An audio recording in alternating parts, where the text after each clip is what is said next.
বয়স্ক ব্যক্তির পৈশাচিক লালসার শিকার 7 বছরের এক বালিকা। পাড়ার দর্জি কাকুর দোকানে পুতুল খেলার কাপড় চাইতে গিয়ে ধর্ষণের শিকার হতে হয় ওই বালিকাকে। গতকাল রবিবার দুপুর নাগাদ বাঁকুড়া ছাতনা থানার অন্তর্গত একটি গ্রামের বাসিন্দা অভিযুক্ত শেখ এইয়া ওই বালিকার হাত ধরে পুতুল খেলার কাপড় দেওয়ার প্রলোভন দেখিয়ে তার দর্জির দোকানে নিয়ে যায়। তারপর সেখানে ওই পৈশাচিক ঘটনা ঘটে বলে অভিযোগ। এই ঘটনার জেরে অভিযোগ জমা পড়ল ছাতনা থানার পুলিশ তদন্তে নামে। ওইখানে দর্জির দোকান আছে, তো পুতুল খেলা খেলে ওখানে আমাকে লোভ দেখিয়েছে। প্রায় দিন খেলে পুতুলের ছিট কুড়াই, ছিট ওখানে খেলার পরে আমরা মোটামুটি 2:45 বাজে আমরা ঘুমিয়ে গেলাম।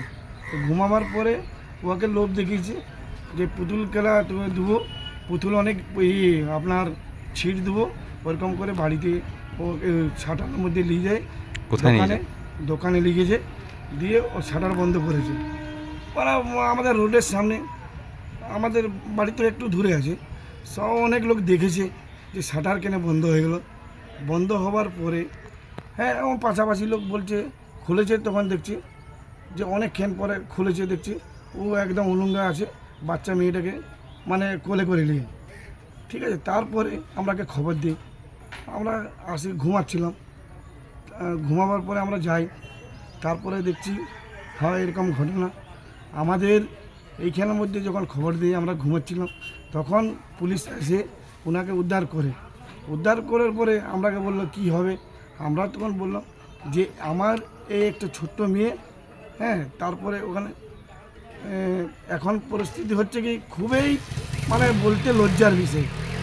7 বছরের মেয়ে ধর্ষণ করা, হ্যাঁ, তার জন্যে আমি খুবই কঠোর হাত জোড় করে বলছি যে আমার শাস্তি হয়, ফাঁসি আমরা চাইছি। অভিযোগ দায়ের করেছেন? অভিযোগ দায়ের করেছি। অভিযুক্ত গ্রেফতার হয়েছে? গ্রেফতার কালকেই হয়েছে। আপনাদের কি চাইছেন এখন? আমরা চাইছি ফাঁসি হোক।